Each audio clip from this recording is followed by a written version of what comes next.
بسم الله الرحمن الرحيم وإذ أخذنا ميثاق بني إسرائيل لا تعبدون إلا الله. عربت وړاندې د اهل کتاب و مزمت د یهودیانو د هغوی د امیانو د هغوی د مولیانو حال ذکر کېدو. دلته د هغوی مزمت د عهد شکني وعده ماتول. هغه وخت کې چې موږ واغسته وعده د بني اسرائیلو نه لا تعبدون، تاسو به عبادت نه کوئ الا الله مگر د یو الله به کوئ.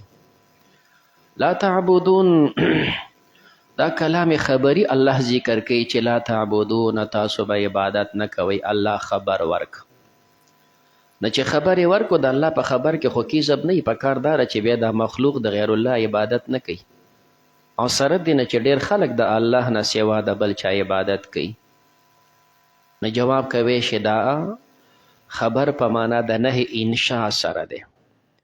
لا تعبدون دا خبری کلام په معنا د انشاء سره دی. نو الله دا بندگان منع کوي لا تعبدو، او چې هر کله الله منع وکړه نهي نو بیا به څوک عمل کوي او څوک به پې نه کوي. نو دا خبر به انشاء ته واړې لا تعبدو. اوس که ستا ذهن کې اشکال دا پیدا کیږي چې هر کله دلته مقصود انشاء وا نو بیا الله خبر سره ولې تعبیر کو چې لا تعبدون، بیا الله انشاء سره ولې تعبیر نه کو چې لا تعبدو. نو جواب دا دی چې الله د دې انشاء نه تعبیر په خبر سره کوي د دې بندګانو ته ورښیي چې ستاسو حیثیت او ستاسو شان دا نه دی چې تاسو د غیر الله عبادت وکئ. ستاسو حیثیت خدا دی چې تاسو به صرف د یو الله عبادت کوئ. وبالوالدین احسانا، د مور او پلار سره به احسان کوئ. بالوالدین دا جار مجرور ستا خوښه ده چې ته ورته فعل راوباسې خبر هم ټیک ده. وتحسنون بالوالدین احسانا، کلام خبري ورته ولې راوباسه مخکې خبر دی چې لا تعبدو دی. او که انشاء ورته راوباسې نو هم ټیک ده. واحسنوا بالوالدین احسانا، وجه دا ده چې مخکې خبر ته انشاء ته واړو نو دام انشاء ته واړه. واحسنوا بالوالدین یو د الله توحید مسلې، دویم د مور پلار سره احسان وي. انشاءالله حقوق الوالدین باندې مسله 15 پاره باندې به وضاحت کوو. وقضى ربک الا تعبدوا الا اياه وبالوالدین احسانا. خو الله مخکې خپل حق ذکر کوي بیا د مور او پلار حق ذکر کوي. دې مضمون ته اشاره چې د مور اطاعت د پلار اطاعت واجب دی، البته د الله د حکمونو مقابل کې بیا نه.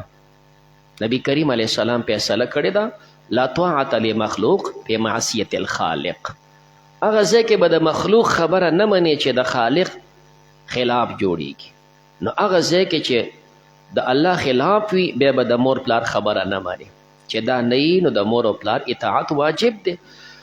وذی القربا د خپلو خپلوانو سره والیتامه یتیمانانو سره والمساکین او مسکینانو سره وقولو تاسو ویل للناس انسانانو ته حسنا ښې خبرې واقیموا الصلاة قایم کوئ منځ وآتوا الزکات ورکوئ زکات ثم تولیتم بیا تاسو وګرځېدلې الا قلیلا منکم مگر لږ کسان په تاسو کې وانتم معرضون تاسو وی اعراض کوونکي. دا خو الله یو عامه وعده د بني اسرائیلو نه اخیستې وه. یو خاص موقع باندې جدا وعده ترې بله اخیستې وه په 3 ټکو. وإذ أخذنا میثاقکم دا خصوصي وعده وه، په 3 خبرو باندې ترې وعده اخیستې شوه. یو وعده دا وه چې لا تسفکون دماءکم، تاسو به خپلې وینې نه تویوئ. مراد د خپلو وینو نه بل مسلمان به نه وجنئ. دغه وخت کې د بني اسرائیلو د اسلام دین او حق دین، نو تاسو به یو یهودي بل یهودي نه وجني. خو دې نه تعبیر کیږي لا تسفکون دماءکم، خپله وینه مه تویوه. همدارنګې مخکې راځي ولا تقتلون انفسکم، خپل ځان به نه وجنې. مراد ترې نه بل دی. دې ته اشاره وي چې دا بل قتلول داسې دي لکه خپل ځان قتلول.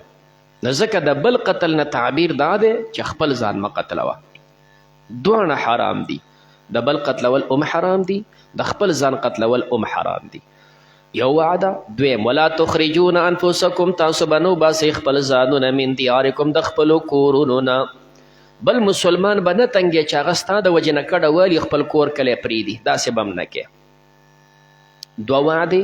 3 وعدې ترې نه دا واخیستله چې که بالفرض تاسو نه اهل کتابي څوک قید کې راولي تاسو نه بند کی خپل دغه اهل کتابي به آزادوئ چې په هر قیمت وي که پیسې غواړي ورکوئ به خو دا سړی به مسلمان به د چا په قید کې نه پرېږدئ دا 3 وعدې وي ثم اقررتم بیا تاسو اقرار وکړه وانتم تشهدون تاسو په دې ګواه وئ مخکې مو څه وکړل نو الله فرمایي تاسو په دې 2 وعدو عمل نه کوو په یو مو کوو ثم انتم بیا تاسو هؤلاء دا کسان تقتلون انفسکم تاسو قتلول خپل ځانونه بل اهل کتابي قتلو نو وجه دا و چې خاص کر مدینه منوره کې 2 غټې قبیلې د اهل کتابو آبادې وې یو ته بنو نذیر وې بل ته بنو قریظه وې او همدارنګې 2 غټې قبیلې دا د مشرکانو آبادې وې دا د قیله بچیو مشرکان به ورته وې 2 قبیلې به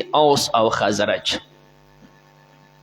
د دې اوسیانو د خزرجیانو په خپل منځ کې د زمانې نه دشمنیانې وې یو بل سره به جنګېدل نو هر دشمن چې دشمنی ساتي نو هغه ځان سره ملګري پیدا کوي نو اوسیانو کوشش کو چې ځان سره ډله غټه کړي خزرجیانو کوشش کو چې ځان سره ډلې غټې کړي نو اوس والا بنو قریظه د ځان سره ملګري کړل او خزرجیانو دا بنو نذیر د ځان سره ملګري کړل اوس چې د اوس او خزرج په خپل میچ کې جنګیږي نو د یو سره د اهل کتابیان دي بل سره د اهل کتابیان دي نو چې تو هغه بنو نذیر چې کم دی لګیږي او دی خو په دې بل ډزې کوي خو هلته ورسره بنو قریظه خو هم ولاړ دی نو هغه به ورسره وجو نو انتم تقتلون انفسکم دا وعده یې ماته کړه او چې دا یوه ډله په بله غالب کیږي دا اوسیان غالب شي خزرجیان د خپلې علاقې نه وباسي نو د خزرج چې کوم ملګري دي بنو نذیر خو هغه مو سره شړلی کیږي او که دا خزرجیان غالب شي او دی خوا اوسیان د خپلې علاقې نه جلا وطن کوي نو د دې اوسیانو چې ملګري دي قریظه هغه ورسره هم جلا وطن شي نو وتخرجون فریقا تاسو ویستله یوه ډله منکم ستاسو نه من دیارهم د خپلو کورونو نه تظاهرون علیهم تاسو غلبه حاصلوله په دوی بالاسم په ګناه والعدوان او په زیتي اسم ویلی شي حقوق الله کې هغې ته ګناه او د بندګانو په حقوقو کې عدوان زیتې دا 2 جرمونه تاسو وکړل دا 2 وعدې خو مو ماتې کړې اوس دا 3مه وعده به طورې مثال که چېرې اوسیان غالب شي او خزرجیانې د خپلې علاقې نه وشړل څه کسان یې ته په قید کې راوستل نو چې د خزرجیانو نه په قید کې راتلل د هغو سره ملګري بنو نذیرو نو هغه به ځان سره قید کې راوستل نو چې دوی نذیریان په قید کې رال دغه نذیریانو بیا سوچ کوله که زمونږ خلک خو د هغوی سره په قید کې د الله چې زمونږ سره وعده کړې وه چې تاسو به چا سره خپل سړی په قید کې نه پرېږدئ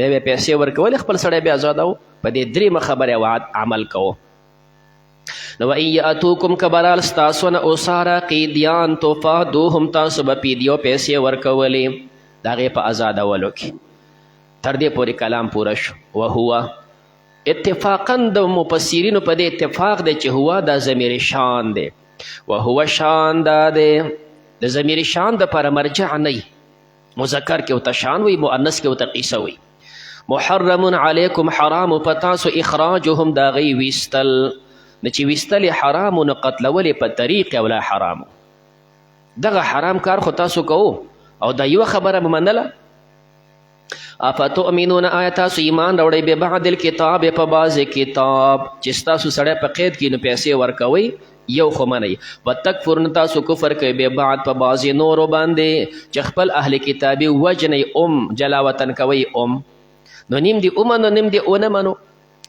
اوس الله خو په دې باندې نیوکه وکړه په 3 خبرو کې په یو باندې عمل کو په 2 نه کو موږ خپل اسلام ته راشو زموږ د اسلام دقه قانون دی نه به مسلمان وجنې نه به مسلمان جلا وطن کې او که ستا مسلمان څوک په قید کې راولي هغه خپل مسلمان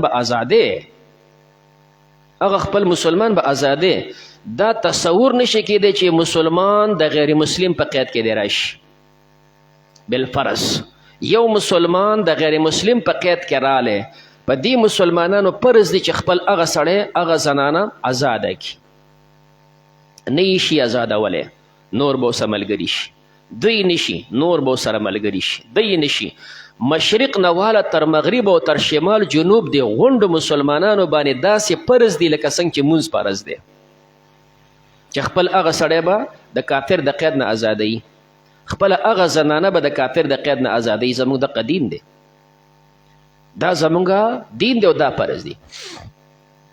او که نه ازادوي دا ټول ګناهګار دي. نو هغوی خو په یوه خبره عمل کوو، په دوه نه کوو. مونږ څه کوو؟ مونږ په یوم عمل نه کوو. مسلمان قتلی، که په کلي کې وګورو یو بل ولې دا مسلمان مړ شه، په ملک سطحه کې وګورو د ملک دا دماکي او دا دونه دا څوک کوي؟ د کم ځای نه دلته کافر راغی، خو دا یو مسلمان بل تبانه او بل مسلمان بل تبانه.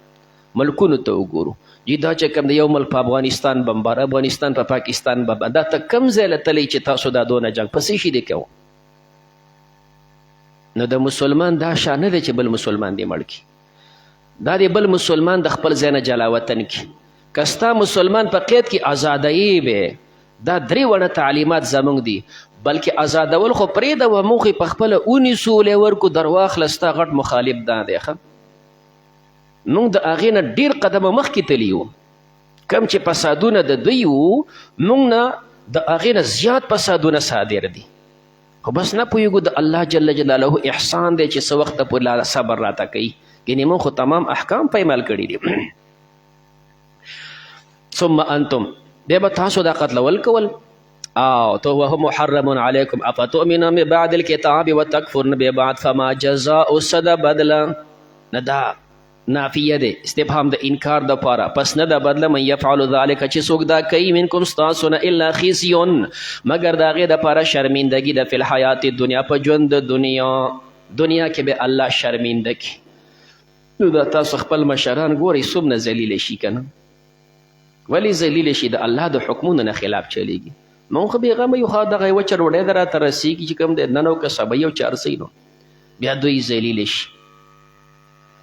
نو بیا د دوی دغه ذلت د وجې نه دا قوم ذلیله ښکاري.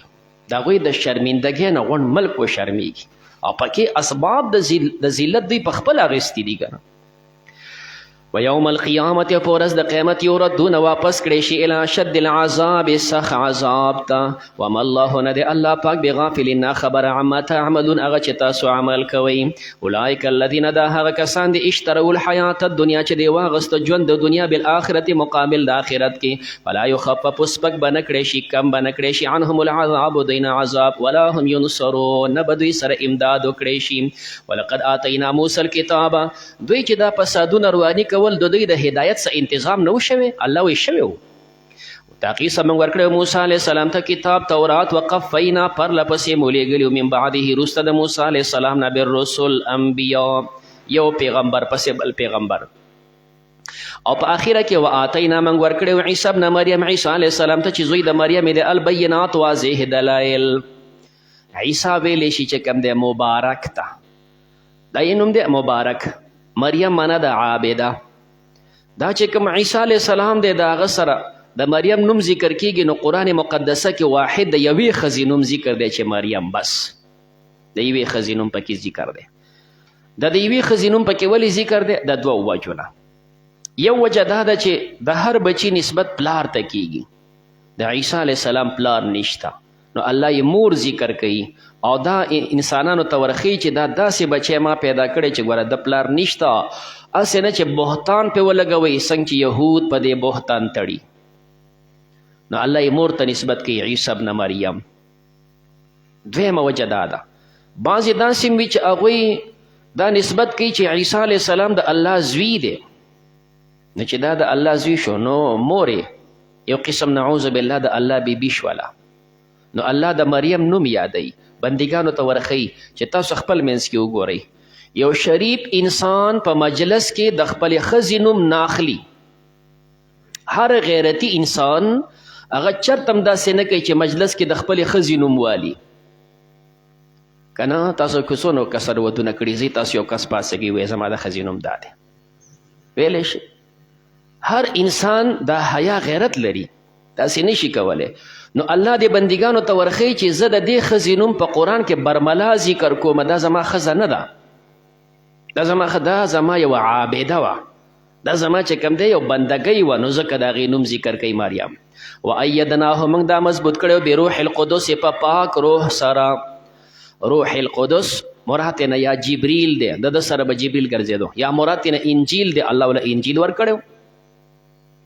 افکلما هر کله جاکم چې برالی تاسو ته رسول پیغمبر بما لا تهوا هغه چې نه خوښو انفسکم ستاسو نفسونو استکبرتم تاسو به تکبر وکړو ففریقا پس یوه ډله کذبتم تاسو به د هغې تکذیب وکړو هغه مو نه منل. د عیسی علیه السلام تکذیب وشو، د پیغمبر علیه السلام تکذیب وشو. وفریقا یوه ډله تقتلون تاسو قتلول، ډېر جماعت دوی قتل کړی د انبیو. وقالو دوی قلوبنا زمونږ غلفن دا بندي. یو چې کوم د معنا دا ده چې دا بندي ستا دا خبرې ته نه کوزیږي، او یا چې کوم د غلف ویلی شي ظرف لوښي ته، یعنې چې زمونږ دا اړونه دي که نه دا د علومو لوښي دي، موږ په خپله په خبره پوهېږو، عالمان یو ستا خبرې پکې نه زیږي. الله فرمایي دروغ یې ووې. بل لعنهم الله بلکې الله لعنت ویلی بکفرهم په سبب د کفر د دوی. فقلیلا ما یؤمنون، قلیل دې کې معنا د قلت پرته وي. دا ما چې پسې وروستو ذکر کېږي نکره دا تاکید پیدا کوي د دې قلیل دپاره، دا تاکید پیدا کوي. پښتو کې بیا دا معنا کې قلیل لږ، دا ما دا پکې څه شی شو، دا سره یو ځای کې نو بیا معنا داسې کولی شي. قلیلا ما لږ کوټې غوندې یؤمنون دوی ایمان راوړي، لږ کوټې غوندې، لږ کوټې غوندې ایمان راوړي، دا هغه د قلت معنا. چې دا ما ترې نه کټ کې بیا خو معنا دا وه چې لږ ایمان، خو دې ما پکې تاکید پیدا کړ لږ کوټې غوندې. بیا دا صفت دی، ته ورته چې موصوف هر یو راوباسي هغه ستا طبیعت درې احتماله ورپکې دي.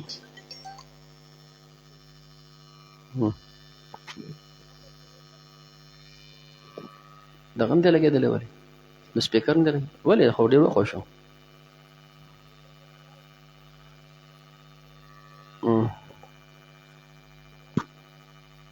اوس ټیک شو. موږ بلا سبق ویلی نو هغه پکې سپیکر کې مسله راغلی. ښه ښه ټیک اوس آن شو، صحیح شو.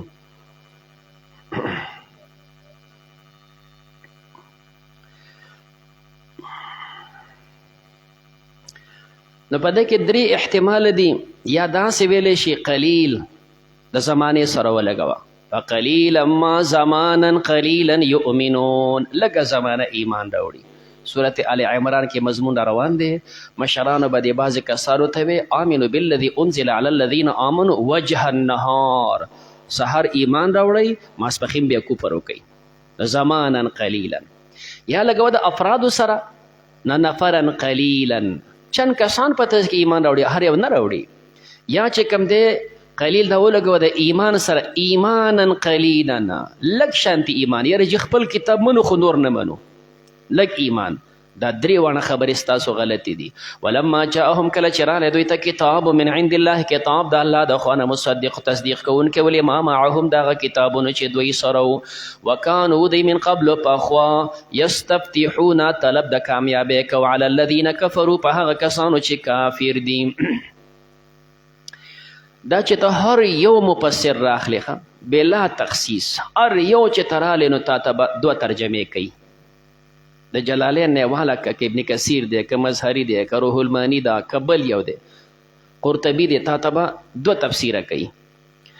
یو تفسیر دا ذکر کوي چې د اهل کتابو ته د پیغمبر علیه صلات وسلام نوم، صفت، زی، صحابه، قرآن دا ټول ورته معلوم. نو چې دا ټول معلوم وو، نو چې کله به دوی سره د مشرکینو څه مباحثه او خبرې راغلې، نو د اهل کتاب خو په تمه و چې دا پیغمبر به په من کې راځي، دا خو په دې تمه و چې دا به من کې راځي. نو چې هر کله به د دې مخالفینو مشرکینو سره څه خبره راغله، نو دی به ورله دمکي ورکوله، صبر کوه زموږ پیغمبر را روان دی ښه، چې زموږ پیغمبر راشي موږ به د هغې ملګرتیا کوو که نه، بیا به د سره ګورو. نو یستفتحون طلب د کامیابۍ به کوو، موږ به باندې کامیاب یو، دی په دې تمه باندې و. مثال نه اوس هم تاسو ویلی شي یاره جي زموږ مهدي را روان دی ښه، او زموږ عیسی علیه السلام را روان دی. نو دا تمې تمې دا ښه څیز نه دی ښه، هغوی تمه هم بې ځای وه. زموږ څه پته لګي چې آیا موږ به د عیسی علیه السلام ملګرتیا وکړی شو؟ د عیسی علیه السلام ملګرتیا څه اسان څیز خو نه دی. هغه به د وینو چې کوم د خبره نهرونه روانېږي به داسې جنګونه وي نو مونږ خو د ټس نه چې کوم دی د پټاخې نه پټېږو نو هلته به څنګه ملګرتیا کې نو داسې تمې به نه کوي چې کوم دی خو به هر کیف دوی به طلب د کامیابۍ کوو چې یاره د آخرې زمانې پیغمبر را روان دی او په موږ کې به راځي او موږ به د هغه ملګرتیا کوو بیا به چې کوم دی تاسو سره جنګیږو دا یو معنا وکانو دی من قبل پخوا یستفتحون طلب د کامیابۍ به کوو علی الذین په هغه کسانو کفرو چې کافرانو موږ به د باندې کامیاب شو دویم مطلب دا دی چې دوی به حضرت د نبی کریم علیه الصلاة والسلام باندې د هغه په نوم باندې به سوال هم کو مفسرین دا ذکر کړي چې کله به دوی سره جګړه اختلاف پیدا شو نو دوی به تورات کولاو کو په تورات کې چې به کوم ځای کې د پیغمبر نوم و په هغه باندې به ورته ګوته هم کېښوله او بیا به دا وې روح المانی اول جلد کې په دې ځای باندې 444 صفحه باندې لیکلي دي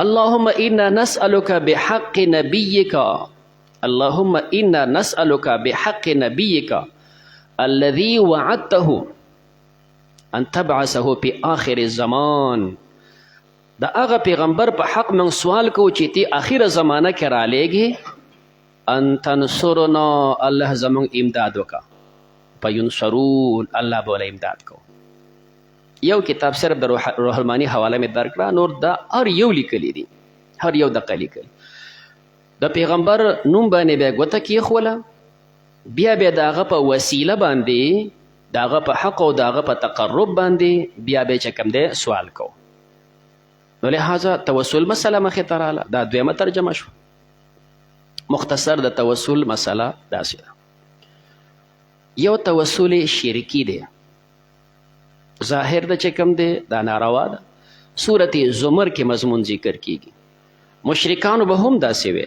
مونږ چې د بوتانو ته سجدې لګو بل ته عبادت یې کوو نه خو دې پوهېدل چې دا کاڼی دی دا بوټی دی دا ونه ده ما تراشلې ده خو عقلمنو سړي ونې خو نه خو بیا هم دې کاڼي ته او دې بوټي ته ولې سجده لګوم دا شکل یې جوړ کړی د فرشتې دی یره چې زه د دې عبادت کوم دا شکل جوړ کړی د پیغمبر دی د یو ولی او بزرګ دی چې زه د دې عبادت کوم ما نعبدهم الا لیقربنا الی الله زلفا مونږ عبادت دې دپاره کوو چې دا ما الله ته نږدې کوي داسې توسل د عبادت د غیر الله چې ته ما الله ته نږدې کوي دا شرک دی کفر دی متفقه ده دویم ټکی چې ته چې کوم دی معبود خو یې نه ګڼې خو بیا په خپلو امورو کې متصرف ګڼې یا یې غیبدان ګڼې د الله څه صفت وله ورکې بیا هم ناروا ده دریم ټکی چې نه خو یې غیبدان ګڼې نه متصرف ګڼې نه عبادت کې صرف د هغې سره ستا محبت په دې بنیاد چې ستا د سره محبت دی ستا یقین دی چې دا د الله مقرب بنده دی پیغمبر دا د الله مقرب بنده دی عالم محدث فقیه امام ستا د هغه سره محبت دی او تا یقین چې دا د الله یو نیک صالح بنده دی د هغې په نوم باندې ته بیا سوال کوې نو دا سوال څنګه دی نو په علماو کې د دې نه ابن تیمیه انکار کړی دی ابن تیمیه د دې نه سخترین انکار کړی هغه ته انکار کوي نه مني حافظ ابن قیم شاګرد دی هغه هم نه مني لیکن بل طرف ته جمهور په دې قایل دي هغوی دا مني جمهور په دې باندې قایل دي که هغه صاحب د شامی دی بیا په دې باب کې لږه زمانه وړاندې یو عالم تلې سعودي ته هلته چې کوم دی سبازې دیوبند علماو په سر باندې شیطاني کړې ده بیا هغه حرمین شریفین علماو بعضې مسایل ولیکل دیوبند ته را ولېږل چې ستاسو په شان کې داسې راپورټ راغلی چې د دې خلکو عقاید خراب دي اعمال خراب دي په دې مسایلو کې تاسو څه جواب کوئ هغه سوالونه چې رال د دیوبند علماو دا سوالونه د شیخ زکریا رحمه الله استاد مرشد هغه ته حواله کړه خلیل احمد سهارنپوري ته مولانا صاحب ته د دې جواب وکړه شیخ زکریا صاحب ورسره هم دی او د هغه استاد خلیل احمد سهارنپوري صاحب د هغه سوالونو جوابونه ولیکل. بیا دغه علما وکتل، هندوستان علما په هغې متفقو چې او دا زموږ د مسلمانانو اهل سنت عقیده ده. بیا دغه لیکل لاړ چې کوم دی مکې مکرمې ته او مدینې منورې ته، چا چې استفسار کړی د سوالونو هغه علماو دا شی وکتو، هغې وی دا خو زموږ عقیده ده، ټیک ده. مدینې والا بیا لاړ مصر ته، بیا لاړ دمشق ته، دې علماو هغې ټولو په دې اتفاق وکړو چې او دا زموږ صحیح عقیده ده او دا ټیک عقیده ده. هغې نه بیا یو کتاب جوړ کړو المهند علی المفند، نوم یې ولې کېښودی شو، خبرې هغې سره زموږ څه کار دی چې چا کړی وه شیطاني. خو المهند علی المفند هغه کتاب کې د نورو سوالونو په ضمن کې یو سوال دا و چې پیغمبر، انبیا، اولیاء څوک په سوال کې وسیله کوي نو تاسو ورته څه وایئ، جایز که شرک؟ خلیل احمد سهارنپوري صاحب جواب کې لیکلی دي که په دې شرطونو باندې چې څنګه تاسو ته وویلی شو موږ ورته جایز وایو. په دې باندې مستقلا چې کوم دی حضرت شیخ سرفراز خان صاحب کتاب دی تسکین الصدور، هغې کې یو مستقل بحث د توسل ذکر کړی دی، بیا په درې شقه باندې هغه تقسیم کړی دی، نو موږ ورته جایز وایو.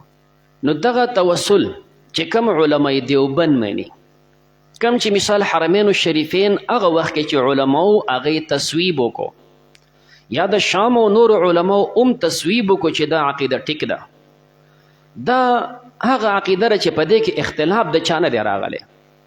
موجوده چې مثال هغه خلک چې څوک توسل مني یا نه مني، په دوی کې زیات چې کم دی مثال کومه ډاله چې تاسو ته اشاعت والا وایي یا دغه سره ملګري، دوی چې په چا پسې روان او پې ناز کوي. شیخ غلام الله خان صاحب د پنډۍ، شیخ غلام الله خان صاحب د پنډۍ عالم، د هغه کتاب دی جواهر القرآن تفسیر. شیخ غلام الله خان صاحب په 15مه پاره باندې به لیکلی دي یبتغون الی ربهم الوسیلة ایهم اقرب، هغه ځای باندې لیکلي مختلف چې مثال په طور بعضې کوم هغه خپل دغه باندې جوابونه کړي، تردید یې کړی او څه کړي، اخیره کې بیا چې خلاصه د مضمون ذکر کوي هغه فرمایي چې د چا په نوم باندې توسل کول چې د چا نوم وسیله کې ذکر کوي او ته هغه غیبدان وغیره نه ګڼې، او د چا په نوم توسل کوي نو بیا فرمایي اس میں کوئی اختلاف نہیں ہے، بیا هغه مني په دې کې هیڅ اختلاف نشته. نو تخمینا کم چې علماء دیوبند مني په دې کې اختلاف نشته. بیا که داسې کتابونو بلا چې دا ذکر کړي فضائل اعمال کې حضرت شیخ زکریا صاحب د آدم علیه الصلاۃ والسلام توسل په پیغمبر علیه السلام د هغه تذکره کړې ده. روح البیان چې کوم دی په صورت یوسف کې د یوسف علیه الصلاۃ والسلام او قرطبي هم هلته یوسف علیه السلام چې کله مصر ته دی روانیږي او هلته هغه کسان ورسره ځای کوي، هغه ځای کې چې دی کومه دعا کوي قرطبي هم ذکر کړې، روح البیان هم ذکر کړې ده. الله زه سوال کوم په خپل نیکه ابراهیم علیه السلام، په خپل نیکه ذبیح پلان، په خپل نیکه پلان کې زما څه خطا الله ما ته خپله خطا معاف کړي، ما باندې دونه ظلمونه ولې کېږي. دا یوسف علیه السلام دعا نقل کوي. همدارنګې روح البیان د موسی علیہ السلام په واقع کې د حضرت شعیب علیہ السلام دعا نقل کوي چې موسی علیہ السلام ته راتو شعیب علیہ السلام دعا کوي، موسی علیہ السلام په امین وایي، هغه دعا کوي زما نظر کمزور دی، الله زما پلار زما نیکه پلانې د هغې په حقوقو الله ماله چې کوم دی نظر راکړي. نو بهر کیف بیا داسې را روان نبی کریم علیه السلام ته خبره راورسیږي، پیغمبر علیه السلام یو کس راغی بهیقي ذکر کړي دي زوریر البصر ورته وایي، په سترګو معذور دی جی په سترګو ړوند دی، ما ژوند راته ګران دی. پیغمبر علیه السلام ورته وفرمیل صبر وکړه، جی صبر راته ګران دی، لاړ شه اودس وکړه، بیا 2 رکعته لمونځ وکړه، بیا دعا وکړه اللهم انی اسألک بحق نبیک، الله زه ستانه سوال کوم په حق د دې پیغمبر محمد صلی الله علیه وسلم باندې، نبی علیه السلام ته تعلیم ورښیي داسې سوال وکړه، الله ولا نظر ټیک. همدارنګې باران نه کېدو، حضرت عائشه رضی الله تعالی عنها ته شکایت وشو، او د پیغمبر علیه السلام روضې مبارکې د بره دا چت لرې کوي، دا چت لرې کوي، هغه د نبی علیه السلام دا قبر مبارک دا توسل کړی، دا چت لرې کوي. نو لہذا داسې توسل جایز. مختصر ټکی دا دی ابن تیمیه هغه د دې نه انکار کړی دی. بیا زمونږ یو د متقدمینو توسل دی، یو د متاخرینو. متقدمینو حضرات توسل به دو چې کم یو نیک انسان دی، بزرګ او ښه سړی ورته ښکاري، نو هغه به منځ کې کینو او غونډ به چاپېره دعا کوله. ای دا طریقه وه توسل. حضرت عمر صاحب عباس صاحب راوستو، په منبر یې کینو، بیا سوال کوي یا الله پاکه مونږ خو پیغمبر علیه صلات وسلام تا ته وړاندې کوو، هغه خو زموږ نه وفات شو، د هغه تره عباس صاحب وسیله کوو موږ باندې باران وکړي. دا د متقدمینو طریقه وه. متاخرین حضرات د چا نوم اخیستل او په هغې سوال کول، نو دوی ورته جایز وي. دا د جواز مرتبه ده. دا مختصر ټکي دي، بیا ځان له خپل کتابونه پې کتی شي. شانور شاه کشمیري رحمه الله فیض الباري کې په شرح د بخاري کې ذکر کړي دي په همدې مسله باندې چې پلانکی ته انکار کوي ابن تیمیه او پلانکی مني، صاحب د شامی مني، بیا فرمایي په خپله فیصله کې لا احب ان اقدح فیه، زه په دې کې څه قدح او نقصان نه پیدا کوم، کې نو جایز ده، خو بشرط چې شرکیات ته لازم نشي، بل څیز لازم نشي. انو دوی به څه کول چې کوم دی، یستفتحونه، دوی به طلب د کامیابۍ کو په هغه کسانو باندې کافرانو. نو فلما جاهم کله چې راغلی دوی ته هغه پیغمبر ما عرفو هغه چې دی وپېژندو کفرو به دی پې کفر وکړو. فلعنت الله د الله لعنت دی وي علی الکافرین په کافرانو. بئس ما اشتروا به انفسهم، بئس ما دا ما په معنا د شیئون سره دی، اشترا په خپله معنا سره هم ویلی شي او د بیع په معنا سره هم ویلی شي. انفس دا منصوب دی په نزع د خافض سره مضاف به ورته راوباسي. نو بئس شیء بد د هغه څیز اشتروا به چې دوی واغستل په هغې سره حظ انفسهم، حظ انفسهم حصه د خپلو نفسونو. بئس شیء چې دوی اشتروا معنا د بیع سره، باعو چې دوی خرڅ که په هغې سره حصه د خپلو نفسونو، د خپلو نفسونو حصه ایمان و هغې خرڅ کو. شیرا معنا سره وایي بد د هغه څیز چې دوی واغستو په هغې سره حصه د خپلو نفسونو، هغه حصه د نفسونو څه دی؟ ان یکفرو، دا مصدریه دی، یکفرو په تعویل د مصدر سره. نو بد د هغه څیز چې دوی واغستو په هغې سره حصه د خپلو نفسونو، ان یکفرو معنا کفرهم، دوی کفر یې واغستو. بما انزل الله هغه چې نازل کړی الله پاک بغیا د وجې د کینې نه، ای ينزل الله چې نازل کړي الله من فضله د خپل فضل نه، علی من یشاء په هغه چا چې د الله خوښه شي من عباده د خپلو بندګانو نه.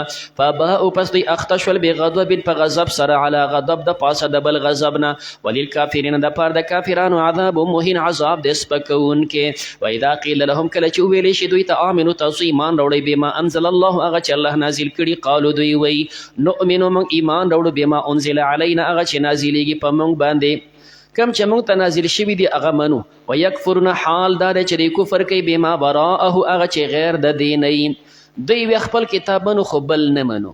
الله په دوه طریقو باندې جواب کوي، تحقیقی جواب، دویم الزامی جواب. تحقیقی وهو الحق حال دا چې دا غیر حق دی، مصدقه تصدیق کوونکی دی، لما معهم دغه کتابونو چې د دوی سره دي.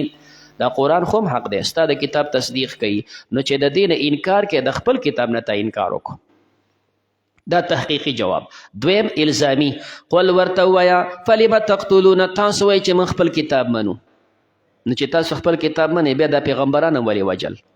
ولې ستا د کتاب ایمان داره چې پیغمبر وجنه؟ نو قل ورته وایه فلم تقتلون، تاسو ولې قتلول انبیا الله پیغمبران د الله من قبل پخوا ان کنتم مؤمنین که تاسو مؤمنان.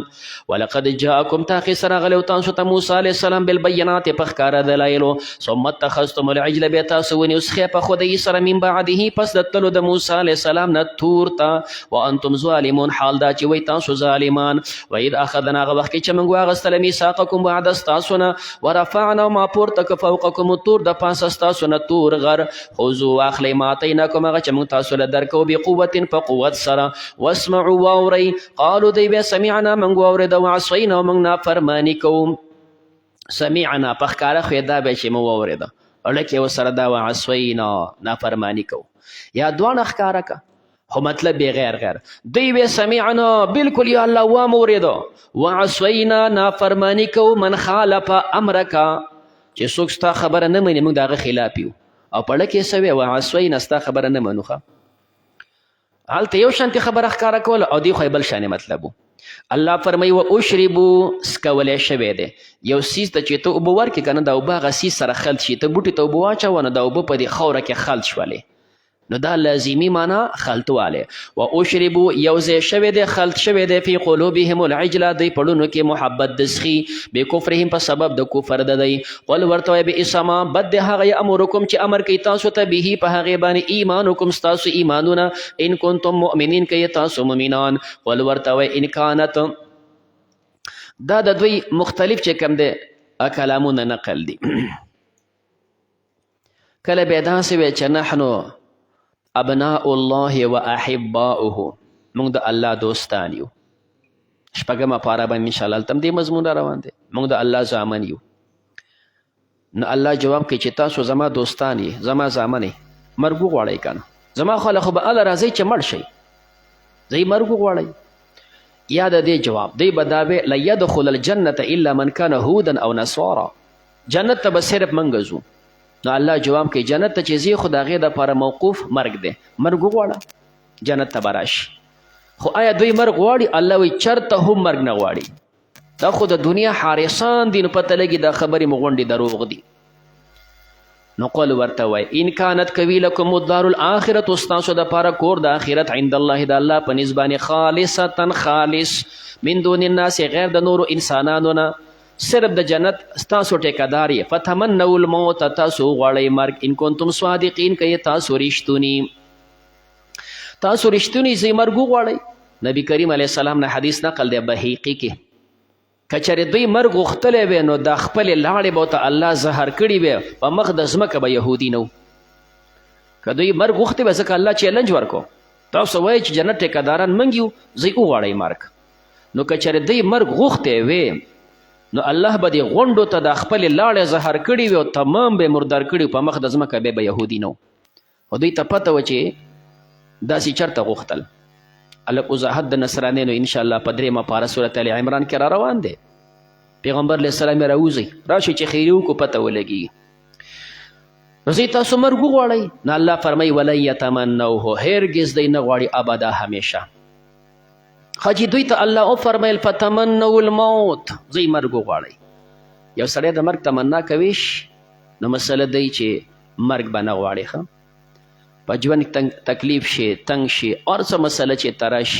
الله ما مړ کړي عام په دې کې زنانه بې صبري هغه د مرګ سوال کوي د مرګ سوال کول دا حرام دي وجه وله دا ده چې دا ژوند د الله نعمت دی ته چې مرګ غواړې د الله د نعمت ناشکري کې د الله د نعمت ناشکري کې نو لہذا د مرګ تمنا به نه کې مرګ به نه غواړې مرګ به قولا هم نه غواړې چې الله ماله مرګ راکړي او مرګ به عملا هم نه غواړې خودکشي به هم نه کې ځان به هم نه وجنې خودکشي دې وکړه چې په کوم څیز دې ځان وجلې قیامته پورې به ستا اقه سزا بیا به جمدی کېږي او پاقې به ځان وجنې بیا به جمدی کېږي او پاقې به دا به ستا قیامته پورې سزا لہذا نه به قولا مرګ غواړې نه به عملا مرګ غواړې یو سړی تنګ شي په ژوند کې د دین خطره شي راسې نه چې دا دین مې خراب شي فتنې شوې شرونه فسادونه شول نو پیغمبر علیه صلات وسلام فرمایلی دي بیا به دا دعا وړې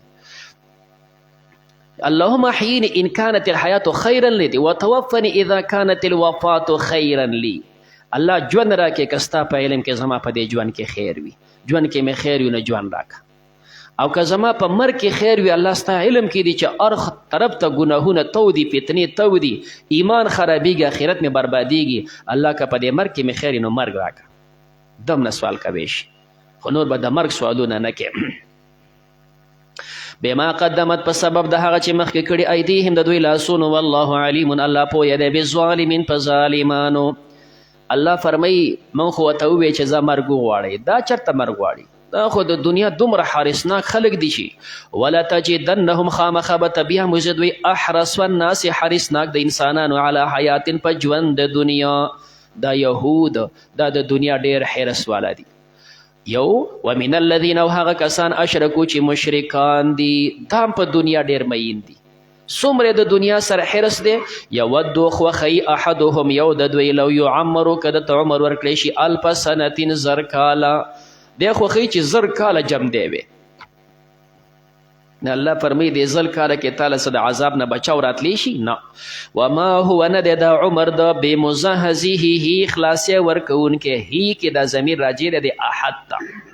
وما هو نه دی دا عمر د بمزهزه هی خلاصې ورکوونکی دغه احد ته من العذاب د عذاب نه ان یعمر دا ان مصدریه دی یعمر په تعبیل د مصدر سره دی عمر بیا فاعل د مزهزه د پاره دی او نو بیا هی ضمیر پکې حتی راجع شو نو معنا دا شوه وما هو نه دی دا عمر د بمزهزه خلاصې ورکوونکی دی احد ته عمره دغه عمر که عمر تعالی درکړی شي نو تعالی خلاصې درکوي من العذاب نه ورکوي. والله بصیر الله لیدونکی دی بما یعملون هغه چې دوی عمل کوي. قل من کان عدوا لجبریل مختلفو طریقو باندې روایتونه راغلي دي یو باندې اکتفا کوو. حضرت عمر رضی الله تعالی عنه دا به زیات د اهل کتابو سره کله ناس پاس خبرې به ورسره کولې چې پس خبره ځانم پوهه کړي او هغوی ته دین هم ورسېږي. یو ځل دی ناست دی پیغمبر علیه السلام را روان دی نه دی هغوی ته وایي تاسو دا سړی پیژنئ چې پیغمبر دی؟ ورته وی او بلکل یې پیژنو. نو چې ښه تاسو وایئ چې پیژنو نو بیا په ایمان ولې نه راوړئ؟ وایي پیژنو چې پیغمبر دی خو ایمان پې ځکه نه راوړو چې موږ دنه تپوس کړی تا له وحي څوک راوړي؟ ده وایي چې ما له وحي جبریل راوړي او دا جبریل زموږ د نیکونو دشمن دی ده خو زموږ سټه ایستې ده نو ځکه موږ په ایمان نه راوړو. نو زموږ دغه څه دشمني ده زموږ دشمن د خواته راځي. عمر صاحب ورته وایي ښه د جبریل ستاسو دشمني ده دلته راځي هسې ستاسو د کمې فرشتې سره دوستي ده چې هغه راتللی نو بیا به ستاسو دا سړی خوښ و. یاره چې دې په ځای میکایل راتللی میکایل ښه سړی دی ځکه چې هغه د بارانونو باندې مقرر دی په دې رزقونو په دې خوراکونو په دې میوو هغه له الله دا ذمواري ورکړې بس موږ له ډوډۍ خوراکونه برابري ښه سړی دی که دی راتلی نو بیا به منه خو دله جبریل راځي هغه سره زنګ دشمني ده او دشمن سره چې کیني هغه دشمني نو. عمر صاحب تپوس وکړو ټیک شو ستاسو د جبریل سره دشمني میکایل سره دوستي د دې جبریل او د دې میکایل د الله سره څه نسبت دی؟ وی جی دا خو دواړه د الله داسې مقربې دي چې دا یو د الله یو ښي طرف ته دی او بل طرف ته دا بل دی. نو وی عجیبه ده چې دا دواړه د الله سره یو شانتي دي او بیا چې کوم دی دا دواړه یو ستاسو دشمن شو دا بل څنګه ستاسو دوست کیږي؟ د جبریل دشمنی دا ټیک د میکایل دشمنی ده د میکایل دشمنی دا ټیک د جبرائیل دشمنی ده او د دوی دشمنی دا ټیک د الله دشمنی ځکه چې درې باندې تاسو ومنل چې یو دي. نو الله هغه شانتي مضمون ذکر کوي من کان عدوا لجبریل هغه څوک چې وي دشمن د جبریل فإنه بشکه دا قابل د دشمنی دی نه چې قابل د دشمنی نه دی. الله جل جلاله څو ټکي ذکر کوي لومبه فإنه بشک دغه جبریل نزله د قرآن نازل کړي علی قلبک ستا پړه باندې دغه جبریل قرآن نازل کړي د ځانه خو نه دی راغلی د الله خبرې راوړي دي به قرآن راوړی دی به ستا د علاج کړی دی باذن الله به د الله په حکم کړی دی مصدقا به دا قرآن ستاسو د کتابونو تصدیق هم کوي لما بین دی وهدن به دا قرآن هدایت هم دی و بشرا دا زیر هم دی للمؤمنین دومره د خوبایي خبرې د الله په حکم ستا اصلاح د پاره دا قابل د دشمنی دی.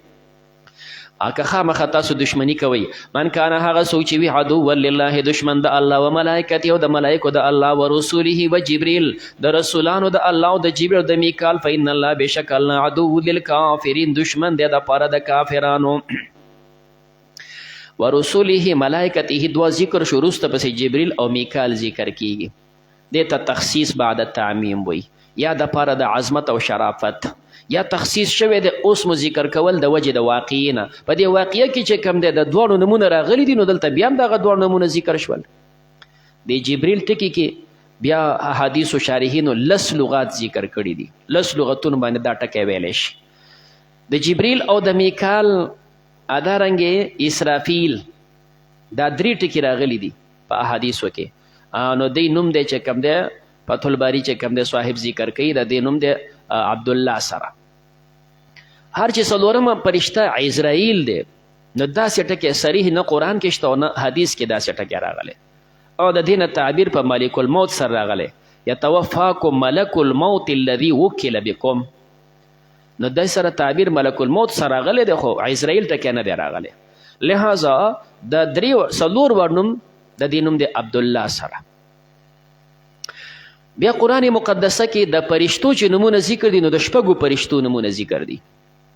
2 فرشتې دا دي، جبریل او میکال، 2 لږ مخکې را روان دي، هاروت ماروت، او 5م 14مه پاره باندې یسبح الرعد بحمده رعد، او 6م چې کوم دی دا یا مالکو مالک، دا د جهنم څوکیداره فرشته ده. دا 6 فرشتې قرآن کې دوی نمونه راغلي.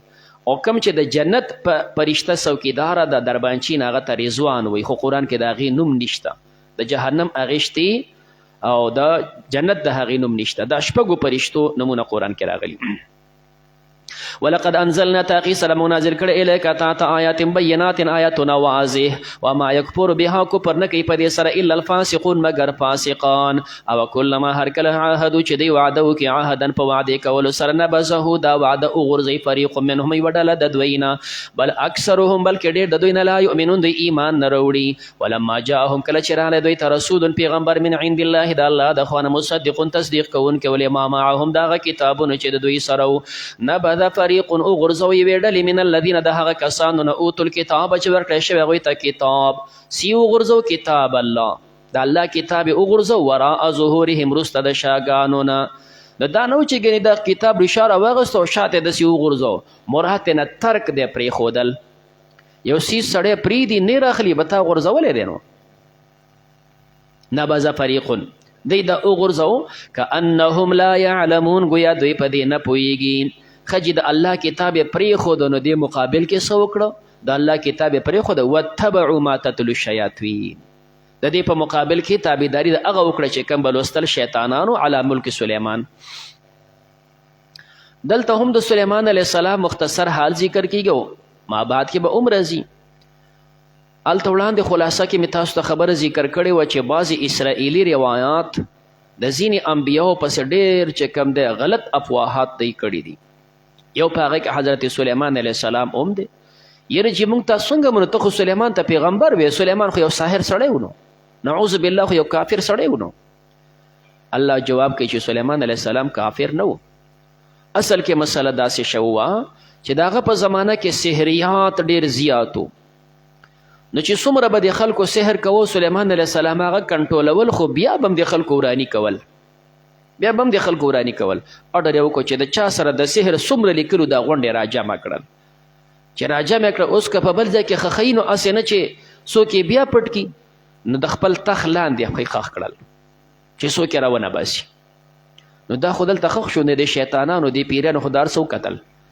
نو چې کله سلیمان علیه السلام وفات شو دوی افواهات دا خواره کړه. تاسو ته پته شته چې سلیمان علیه السلام دا دومره تخت چې الوته، دا دومره حکومت چې کو ولې کوي، دا ساحر سړی و که نه، په خلکو یې سحر کوو.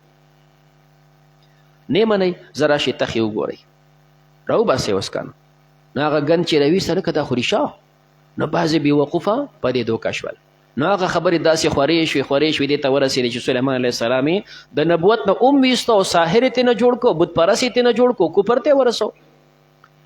الله فرمایي واتبعوا، دوی تابعداري وکړه ما تتلو الشیاطین. تتلو مفرد صیغه ده که د جمع صیغه ده؟ لکه شیاطین پس وروسته فاعل ذکر د مفرد صیغه ده، ښه د جمع نه ده. کله چې فاعل اسم ظاهر وي نو احد الفعل ابدا، او قانون دی چې الف د جمع پسې ذکر کېږي، دلته خو د مفرد پسې لیکلی دی. هلکې راله خبره، مفرد پسې لیکلی دی. نو داسې ټکي دارنګې نورم قرآن کې بعضې ټکي داسې جاؤ فاؤ، جاؤ جمع صیغه ده، فاؤ جمع صیغه ده، پسې وروسته الف لیکلی کېږي، دلته پکې نه لیکلی شوی. هلته جمع کې الف لیکلی کېږي، نه دی لیکلی شوی. دا مفرد دی، نه لیکلی کېږي، دلته پسې لیکلی شوی دی. د دې جواب کذا فی المصحف، نقل دقسې راغلی، ښه نقل هم دقسې راغلی، په دې کې څوک ګوتې نشي وهلی، بس نقل هم دغسې راغلی دی چې کوم دقسې موجود. تتلو چې کوم دی دا که تلا یتلو تلاوت نه راواخلې، لوستلو ته وایي. تلا یتلو تلاوت لوستلو ته وایي، هغه چې لوستل به شیطانانو. تتلو تلا یتلو تلوه نه راواخلې، بیا ورپسې کېدلو ته وایي، اتباع ته وایي. تلا یتلو تلوه، د بل پسې ورپسې کېدل، د هغې په نقش قدم تلل. نو دوی تابعداري وکړه ما تتلو شیاطین، هغه چې تابعداري کوله شیطانانو، بیا ورپسې کېدل وي. نو تاسو وایي چې کله مصدر بدلیږي نو هلته ټکی بدلیږي. مثال په طور ذکر یذکرو دی، ذکر یذکرو ذکرن، مصدر دی ذکر راویستو، ذکر یذکرو ذکرن په خولې باندې ذکر ته وایي. او ذکر یذکرو ذکرن نو ذکر بیا له ذکر ته وایي. نو دونه چې مصدر بدل شي معنا بدلی. نو دلته تلا یتلو تلاوتن مصدر بیا لوستل دی، تلا یتلو تلوا بیا ورپسې کېدل. هغه چې لوستل به شیطانانو، هغه چې ورپسې و شیطانان علی ملک سلیمان په زمانه د حکومت د سلیمان علیه السلام کې. وما کفر سلیمانو، کفر نو کړی سلیمان علیه السلام، ولکن الشیاطین کفروا، لیکن شیطانانو کافران، یعلمون الناس السحر، دی به خو خلکو ته سحر. دلته وجه ذکر کېږي چې دی کفر کو خلکو ته سحر خو، نو دا سحر خول دا کفر دی. انو قاضي ثناء الله صاحب هم ذکر کړي او بعضې حضراتو سحر مطلقا کفر نه وي. اول مسله خو زده که خرق عادت چې کوم سیزونه راځي نو دا شپږ سیزونه وي. عام عادت کې دا نه وي، خرق عادت ورته وي. دا شپږ سیزونه په دې کې سحر حساب نه دی، دا خرق عادت کې هم نه دی. خرق عادت یو سیز چې د چا نه صادریږي یا د پیغمبر نه یا د غیر پیغمبر نه. که د پیغمبر نه او خرق عادت سیز راشي قبل دعوه النبوت وي یا بعد دعوه النبوت وي. قبل دعوه نبوت وي دیتا ارحاس ورته وي، ارحاس دا مقدمه د پیغمبرې وي. او که خرق عادت د پیغمبر نه راشي او بعد النبوت وي هغې ته معجزه وي. او چې د مدعي د پیغمبرۍ نه وي هغه د ناشنا کار صادریږي. بیا وګورو دا سړی چې کوم دی تابع د پیغمبر دی، تابع د دین سماوي دی او که نه. نو که تابع د پیغمبر وي بیا وګورو دی د مطلق تابع دی که نه کمال د اتباع پکې دی. بس د پیغمبر تابع دی، عام تابعدار دی. نو بیا چې د هغې نه خرق عادت راځي دی ته معونت وایي. موږ تاسو عام مسلمانان یو، الله د هغې د لاس هم ناشنا کارو کې هېڅ بعیده نه ده، دی ته معونت وایي. او چې کامل متبع وي د هغې نه کم خرق عادت کار راشي هغه ته بیا کرامت وایي. او که دا سیز صادر شي بغیر د لاس د پیغمبر نه، داسې کس چې هغه تابع د پیغمبر ام نه هغې نه صادر شي، نو بیا وګورو د هغې د دعوې برابر که د هغې د دعوې خلاف. که د هغې د دعوې برابر وي نو دې ته بیا اهانت وایي، دا استدراج وایي. چې د هغه دعوه کړې داسې به کوم او هغسې وکړي بیا ورته استدراج وایي. او که دعوې نه خلاف راشي بیا هغې ته اهانت وایي. یو سړی مسلمة الکذاب ته راغلی، یوه سترګه مې خوږ ده بله مې ټیک ده، دعا راته وکړه چې دا خوږ سترګه مې ټیک شي. هغه ورته دعا وکړه، هغه روغه سترګه هم ړنده شوله. خلاف د دعوې نه خبر رالی نو دې ته ویلی شي اهانت. دا شپږ خبرې خرق عادت دي. هغه دعا وکړه چې دا ړنده سترګه معذوره سترګه ټیک شي، هغه ټیکو سره هم خراب شو. بدر کې ابو قتاده صاحب گزار وشو، سترګه را پرېوته ښکته، لاس کې نیولې ده، د الله پیغمبر سترګه مې راووته، راویې اخېسته واپس یې کېښوده، لاس یې پرې راښ کړه، هېڅ هم نشته، ټیک ټاک شو. دې ته معجزه وایي. سلمه ابن اکوع صاحب په دې پتون کې چې کوم دی سم غټ قبر خواب پکې و. دا ولې وایي دا په خیبر کې چې کوم دی تورې ګزاره باندې وشو چې کوم دی ځای سم کټ شو، ملګرو ویې چې کوم دی سلمه مړ شو. نبی کریم علیه السلام خواته لاړم، جی جنګ نه پاتې شوم، زه خو زخمی شو خو جنګ نه پاتې شوم. پیغمبر علیه السلام په لاس راښ کو، ورشه بیا ټیک ټاک و. یا هغه ګزارو چې دړو بیا د هغې نه وروسته پکې دړ نه دی راغلی. نو پیغمبر نه سیز دې ته معجزه ورته وایي. دا شپږ سیزونه دي، دې ته خرق عادت خبرې وایي. سحر په دې کې عقایدو والا نه ذکر کوي. سحر دا خرق عادت نه دی. سحر چې کوم څومره سیز وي دا صرف چې کوم دی لاسو صفایي وي، دا مزاوله وي، دا تجربه وي. تاسو ته پریکټس وایي. نری تار دی ته پې نشي تللی، آرمي والا وګوره په پړو خیږي او هلته به کوزیږي او دلته به خیږي، درته هم پې وخیږه که نه، هغه پریکټس کړی دی، تا نه دی کړی. نو داسې څیزونه سحر هم دقسې وي. یو سړی هغه داسې چلونه زده کي بل ته ناشنا ښکاري خو هغه صرف چل زده کړی دی. نو ځکه په خرق عادت کې سحر فقها نه حسابوي، دا خو دې سحر وپېژانده. اوس راشو دا سحر چې کوم دی مطلقا کفر دی؟ نه جي مطلقا کفر نه دی. که چېرې دې سحر کې داسې وي چې شرکي الفاظ وي، کفري الفاظ وي، بیا ټیک د کفر دی. خو که دا پکې نه وي، یو سړی بل له تکلیف ورکوي، قرآن کریم آیاتونه پخ کړي دي، د پیغمبر چاته احادیث وظیفه کړی دی، یا یې څه بل داسې منتر دی چې هغه کې کفري الفاظ نشته او هغې ځان له وظیفه کړي دي او پخ کړي دي او بل له پې تکلیف ورکوي دقې ته سحر وایي نو کافر نه یې ځکه په دې کې قرآن وی حدیث وی یا سمنتر به وی چې په هغه کې د کفر الفاظ نشته کفر نشته خو ګناهګار یې صرف بل له دې تکلیف ورکو په دې صرف ګناهګار یې بیا تعلیم نو که چېرې دا سیز د کفر وي تعلیم بیا کفر دی ناروا ده نه به کې او که نه کفري الفاظ پکې نه وي اجتناب ترې نه بهتر دی کله مو قوي ضرورت مثال په طور یو ځای داسې دی چې په دې باندې هر سړی د باندې سحر کوي یا لکه د خلکو خو تنګ کړم مجبورا اوس دا شی زه یادوم چې د خلکو توړ وکړم نو د خپل ځان دفاع فرض ده بیا په تا باندې دا شي زده کول چې د خپل ځان دفاع وکړي بیا کولی شي چې داسې نه وي نو اجتناب ترې نه بهتر دی نو فرمایي دا چې دوی به خلکو ته خو سحر وما انزل علی الملکین بله واقع ذکر کیږي څنګه چې د مخکینی واقعه کې اسرائیلي بلا قصې نقل دي دارنګې دلته خو زموږ د شریعت سره د مامې قصې ټکرو دي نو ځکه موږ نه منو مختلفې قصې نو کبیر ذکر کړي دي بلم ذکر کړي دي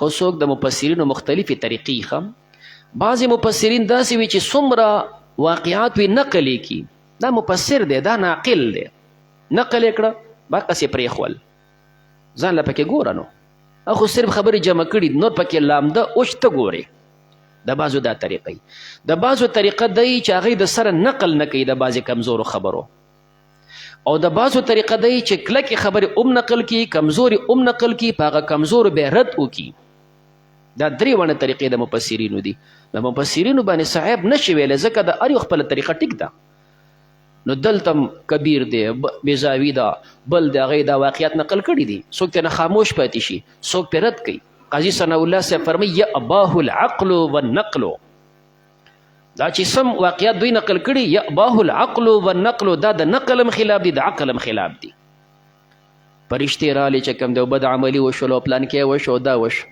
قرآن فرمایي فرشتې زما داسې مخلوق دی لا یعصون الله ما امرهم ویفعلون ما یؤمرون بس موږ په دقې عمل کوو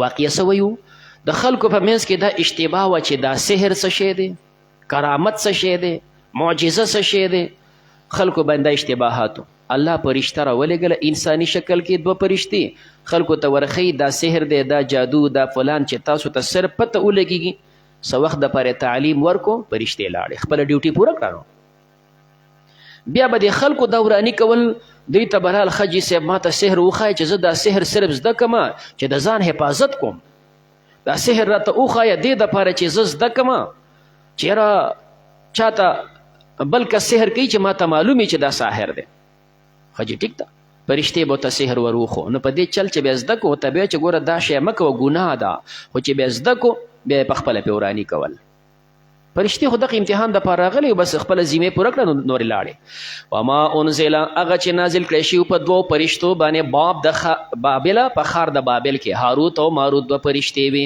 وما یعلمان دی به تعلیم نه ورکوو من احد یو کس ته حتی یقولا چې دی به ورته ووې مخکې به سړی ښه پویه کو انما نحن بشک منګه فتنه امتحان یو فلا تکفر تاسو کفر مکوي فیتعلمون دی بس دکو منهما د دې دواړو نه ما یفرقون به هغه چې به جدای راوستله په دې سره بین المرء په ما بین د انسان کې و زوجه او دغه د ښځې کې وما هم نو دی بضارین ضرر رسونکي به په دې سحر من احد یو کس ته الا باذن الله مگر د الله په حکم تکلیف چې رشي د الله په حکم رسی اسبابو کې اثر الله اچي اثر یې تنه اوچت کو بیا خو اسباب کار نه کوي ځکه تاسو عقایدو کې وایي اسباب چې اثر کوي د اسباب عادیه دي جریان د عادت الهي داسې دی چې کار کوي اور سوځول کوي الله تینا اثر اوچت کو ابراهیم علیه السلام یې نه سوځو چړې الالول کوي الله تینا اثر اوچت کو نو اسماعیل علیه السلام یې نه الالو دا اسباب عادیه دي عادت داسې دی چې دا کار کوي چې کله تینا الله اثر اوچت کی بیا نه کوي نو الا باذن الله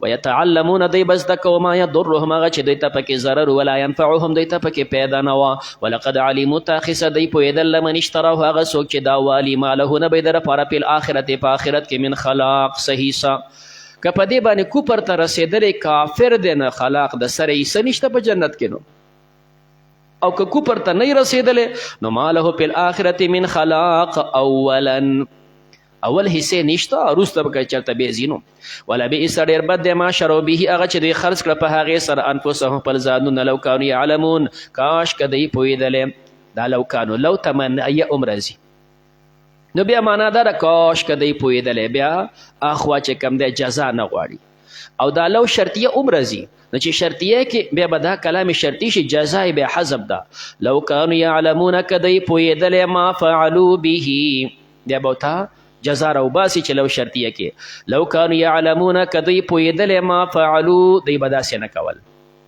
او که نه شرطیه ورته نه وایي تمنیه کې بیا به دا جزا نه غواړي بیا معنا دی لو کانو یعلمون کاش که دوی پوهېدلی ولو انهم آمنوا که دوی ایمان راوړی تقوی کړې وی لمثوبة خامخا ثواب من عند الله د الله د خوا نه خیر دا غوره او لو کانو یعلمون کاش که دوی پوهېدلی یا ایها الذین آمنوا ای د ایمان ولو تا تقولوا راعنا تاسو مه وایي لفظ د راعنا خباست او کجربي د یهودیانو و دا بله ذکر کیږي د پخوا نه دا طریقه او عادت دی چې یو سړی خبره وکړي او مخاطب په خبره پوه نشي دوباره درخواست کوي د هر قوم خپله لهجه وي زمونږ مثال لهجه ده چې یو سړی خبره وکړي شاعر لګی دی شعر یې ووې او دې خوا مخاطب پې پوه نه شو نو هغو ته بیا څه وایي اواز وکړي ارشاد ارشاد زمونږ د پښتو دا طریقه ده یا تقریر کې یو سړی په خبره پوه نه شي هغو ته چې مهرباني وکړئ مهرباني وکړئ معنا څه دوباره دا ټکی بیا ووایه نو د عربو دا طریقه ده چې یو سړی خبره وکړي او دی پې پوه نه شي نو دی ورته وایي راعنا دا د رعایت نه دی معنا زمونږ لحاظ وکړه په دې خبره کې زمونږ لحاظ وکړه څه خو زکیان د هغې پوه شول خو مونږ غبیان یو پوه نه شو دوباره راته ووایه راعنا زمونږ لحاظ وکړه دا د دوی طریقه وه دې اهل کتابو یهودیانو چې دا ټکی واورېده نو دوی ویل اوس پکې کار کیږي نو هغه ابلیس زهر خو په دوی کې هم دي نو دوی به قصدن داسې وی چې پیغمبر خبره کوي دی به راعنا دا بیا راواغستو چې کوم دی د رعونت نه رعونت معنا ده حماقت بېوقوفتوب نو بیا بیا دا وی چې کوم دی نعوذ بالله پیغمبر ته به ای بېوقوفه یا چې کوم دی معنا ده څاروي ساتونکې نو عموما چې کوم سړی څاروي ساتي نو هغه مشهوري په بېوقوفتوب باندې نو دی به دا وی چې بیا دا خبر وکړه نو خپل منځ کې بیا چې کوم دی ما ورته څنګه وویې ګوره هغه په دې پوهېږي هم نه نو الله پاک مکمل دا ټکی بند کړ دا به نه وایي د دې په ځای باندې به تاسو په خبره پوه نه شئ نو دا ووایه انظرنا جی ما ته وګوره داسې ووایه اوس په دې کې ته کوږوالی نه شي کولی نو دا خو آیت مطلب شو مسله ترې نه دا معلومه شوله یو ټکی داسې وي چې هغه کې خوالی ام دی بدوالی ام دی دع ما یوریبک الی ما یوریبک پیغمبر علیه السلام قانون ذکر کړی دی چې کوم څیز کې شک وي پرېږده شکي څیز دع ما یوریبک الی ما لا یوریب بس شکي څیز پرېږده بنا په دې باندې یو سړی درود وي الصلاة والسلام علیک یا رسول الله جی درود وایي د دې نه هیڅوک انکار نشي کولی دا د درود ټوکړه ده بلکل ټیک ده درود ټوکړه ده ویلی شي البته اوس که ته چې پکې داسې وایي چې یا رسول الله یا پکې داخل وي او د محبت په بنیاد هم نه وایي بلکې په دې باندې چې څنګه مونږ وایي یا الله حاضر دی نو یا حبیب الله حاضر یې ځان ته ګڼي اوس دا شرکي عقیده ده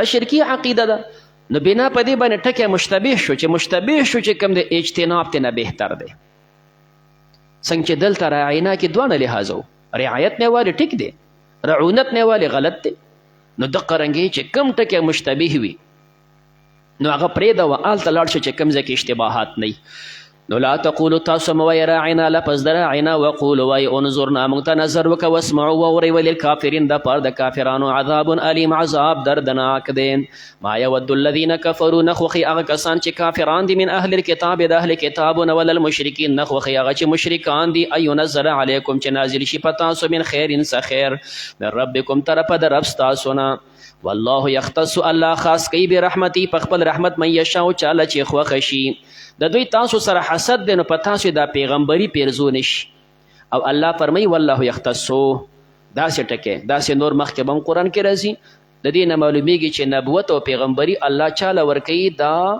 کسبي څیز نه دی پیغمبري په کسبونو نه میلاویږي چې یو سړی ډېر عبادتونه کوي په نسبونو مال نه میلاویږي پیغمبري دا صرف وهبي صفت دی ډایرکټ د الله د خوا نه عطیه ده د الله خوښه د چاله ورکوي. دا دلیل چې یختص برحمته من یشاء والله الله پاک ذو الفضل العظیم خاوند فضل لوی دی. ما ننسخ من آیت او ننسها. نسخ متعلق میں مختصر خبر التا کړې وه. اهل کتاب د نسخ نه انکار کوي، اهل حق مني. موږ به دا ثابت د نقلا قرآن مقدسه کې راغلی ما ننسخ من آیت، قرآن ویلی دی ځکه موږ په نسخه قایل یو. دویم عقل باندې هم ثابت ده، دا غي من جمله چند دلایل. دا وایو نسخه چې کوم دی عقل مني چې را دي شي. وجه دا ده دنیا کې ته کتی شي یو ډاکټر دی هغه د خپل مریض علاج کوي، څه وخت دپاره یو علاج مقرر کی جی بیا ته افطار نیمه پس راشه، میاشت وروسته راشه علاج بدل کی. اوس چې نورې ګولۍ او نور علاج یې ورته ولیکه څوک هم دا نه وایي چې دا ډاکټر نه پوهېږي مخکې د دې مریض دپاره هغه علاج مناسب و، اوس وله دا علاج مناسب دی، دا چې کوم دی د هغه قابلیت ګڼلی شي. الله د خپلو بندګانو روحانن هم داسې علاج کوي. اوله کې ایمان ته رالی نو ایمانیات څه بعضې احکام، بیا چې کوم دی څه بدل کي نو بل، دا علاج روحانی دی. نو په علاج جسمانی تبدیل باندې څوک اعتراض نه کوي، نو په علاج روحانی باندې څنګه ته اعتراض کوي؟ دویم دلیل د الله جل جلاله دو قسمه حکمونه، یو ته چې کوم دی امور تشریعیه وي، یو ته امور تکوینیه وي، ډایرکټ د الله اډر.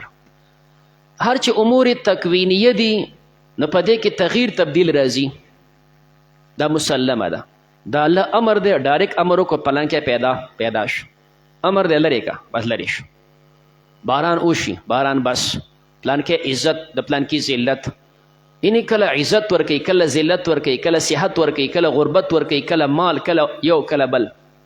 دا امور تکوینیه دي، د الله اډر چلیږي او تغییر پکې مسلم دی، نسخه پکې مسلمه ده، ټولې مني. نو چې د الله یو حکم امور تکوینیو کې نسخه مني، دویم حکم چې امور تشریعیه دي نو په دې کې ولې نه مني؟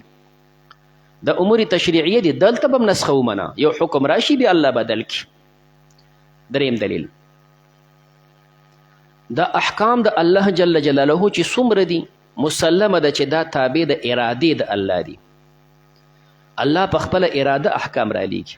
دا د قاسم نانوتوي رحمه الله جواب دی چې څومره احکام الله را لیږي د احکام تابع د ارادې د الله دي، او مسلمه ده چې اراده د الله دا بدلیږي.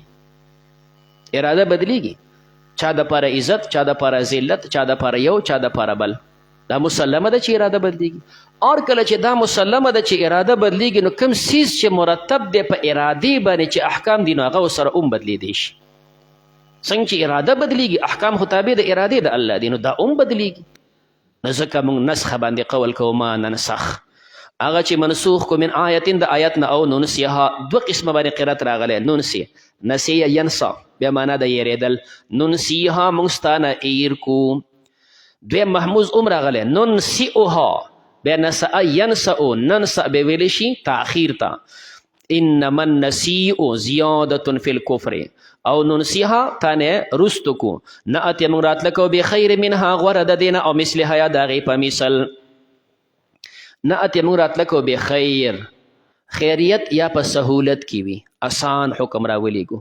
دیما پارا که مضمون دا روان دی، آسان حکم را ولیگو چه کم دی دا مخینا روجه وا، د ورځې به دې هم روجه وه، د شپې چې به وده شولې بیا به روجه وه.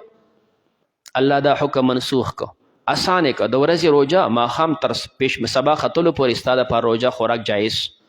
نو حکم راغی بخیر منها، آسان حکم دی. دارنګې چې کوم دی بیت المقدس ته مخو، دا بل مثال یو مسلمان به د لسو کافرو مقابل کې و د دې نه تیښته ګناه وه، الله حکم منسوخ کو، یو مسلمان د دو کافرو مقابل کې واچو. بخیر منها آسان شو که آسان نشو؟ لہذا نأتی بخیر منها، آسان والی سره دا غینه آسان دی په دې کې سهولت، او مثلها یا دا هغه مثل وي. مخکې بیت المقدس ته حکم هغه منسوخ شو، حکم راغی بیت الله ته مخ وګرځوه. نو که ته داسې ودرېږې او که داسې ودرېږې په دې کې هېڅ یو شانتي څیز دی. نو مثل هذا غ مثل دی. علم تعلم آیت نه پوهیږي ان الله بشک الله پاک علی کل شیء قدیر په هر شي قدرت والا دی. علم تعلم آیت نه پوهیږي ان الله بشک الله له ملک السماوات والارض الله د پر حکومت د اسمانونو او د ځمکو دی. وما لکم نبی تاسو د پر من دون الله غیر د الله نه من ولی څوک دوست ولا نسویر او نه څوک امدادي.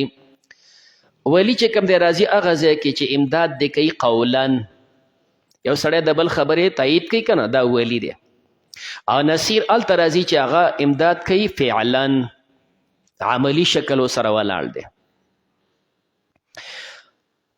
دویمه دا ده چې ولی دا راځي په قرابت کې، ولی ستا قریب کس دی. نصیر عام دی، کستا چې کم دی امداد کوي نو کله به دی قریبي کله به قریب نه. دا خو فرقونه. نسبت د ولی او د نصیر په منځ کې د عموم خصوص من وجه دی.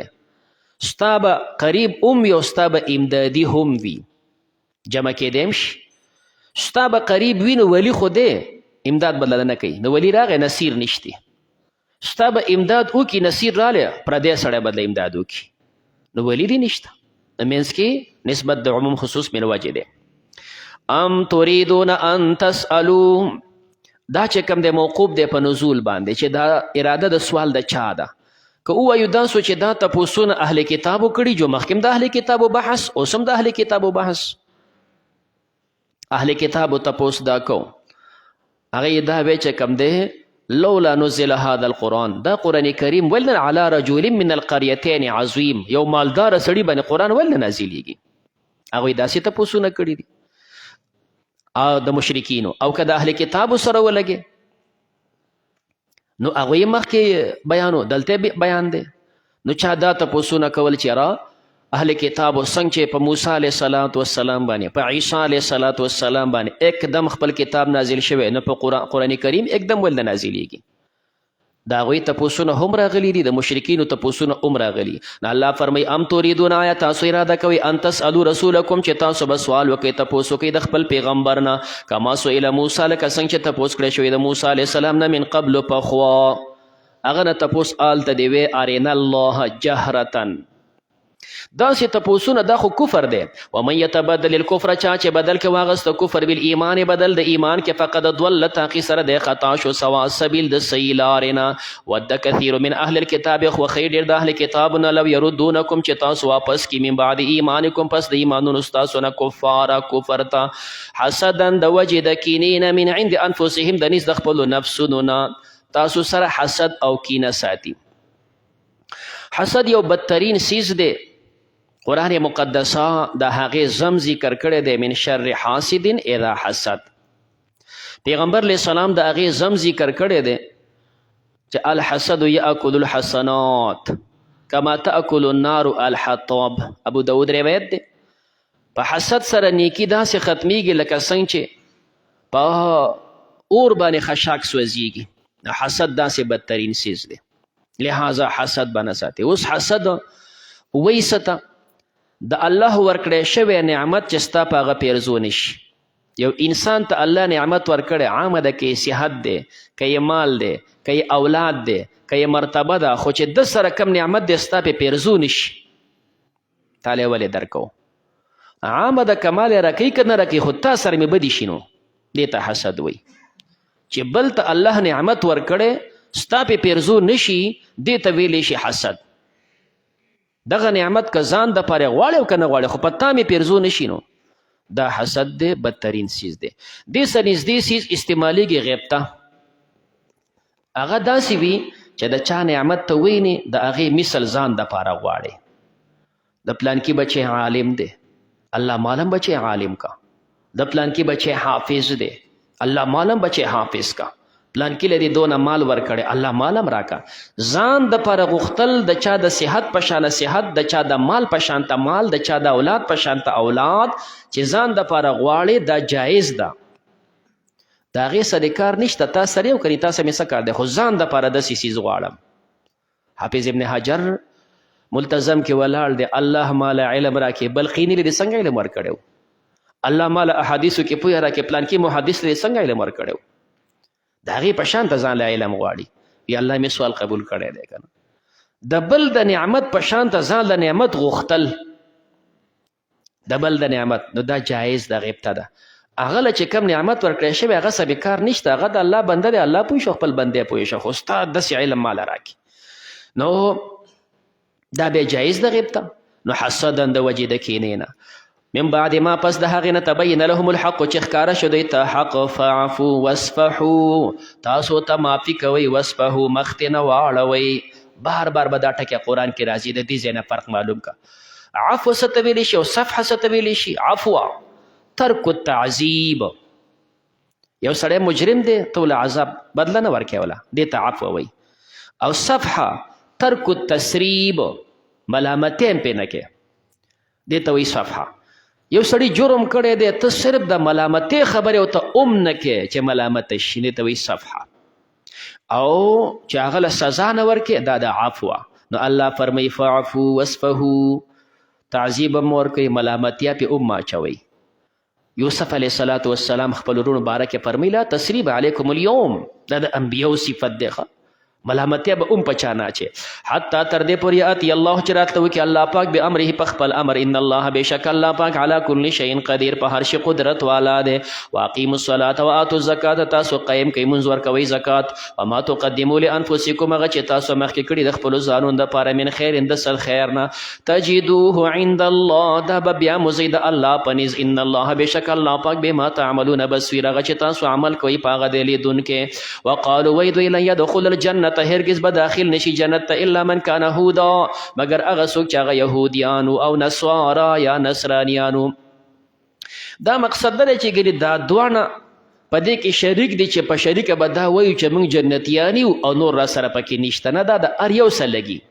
وقالو وایي دا یهودیان لن يدخل الجنة الا من کان هودا، یهودیان بزي. وقالو وی دا نصرانیان لن يدخل الجنة، نه به داخلیږي جنت ته الا من کان نصارا، یهود به پرېږدي، دوی خپل ځان حسابوي، هغې خپل ځان حسابوي. الله فرمایي وتلک امانیهم، دا صرف د دوی امیدونه دي. قل ورته وایه هاتو برهانکم، راوړئ دلیل ان کنتم صادقین، که یې تاسو رښتوني. په دې دلیل چرته دی؟ او د الله قانون دا دی، جنتي خلک دا دي. بلا او من اسلم، چا چې تابع که وجهه خپل مخ، لله د الله دپاره، وهو محسن او د نیک عملی، محسن د صحیح عقیدې خاوند وي، عقیده ام ټیک ده، عمل ام ټیک ده. فله اجره، پس در پر اجر ده، عند ربه پنځ د خپل رب. ولا خوف علیهم، نه به یره په دوی، ولا هم یحزنون، نه به دوی غمجن شي. صلی الله تعالی اللهم صل على سيدنا مولانا محمد عبدك ورسولك وصل وسلم عليه. اله العالمین، موږ ته په قرآن باندې عمل نصیبک. الله زموږ درس په خپل دربار قبول کړي. اوریدل الله ویل ستا رضا دپاره وګرځې. الله زموږ د ویل ناست اوریدل الله زموږ د ګناهونو د معافۍ ذریعه کړي. الله موږ ټوله مجمع په خپل احسان سره معاف کړي. زموږ تقصیرات ورکوټې لوی الله په خپل احسان معاف کړي. زموږ څومره حضرات وفات دي الله د هغوی مغفرت تامه نصیبه کړي، درجات عالیه نصیبه کړي. الله د دې درس ثواب موږ تمام مسلمانانو ته بخلی، تمامو انبیاو ته الله د ټولو دپاره د رفع درجات ذریعه وګرځې. اله العالمین، د چا څومره حاجتونه دي په خپل احسان پوره کړي، مریضانو ته شفا نصیبه کړي. الله قرضداري د قرضونو نه آزاد کړي. الله د چا کورونه آباد نه کورونه آباد کړي. مسلمانان په خپلو کورونو کې الله خوشحاله کړي. آفات و بلیاتو نه زموږ د ټولو حفاظت وکړي. آخره خاتمه زموږ په ایمان کې. صلی الله تعالی علی خیر خلقه محمد و آله و اصحابه اجمعین.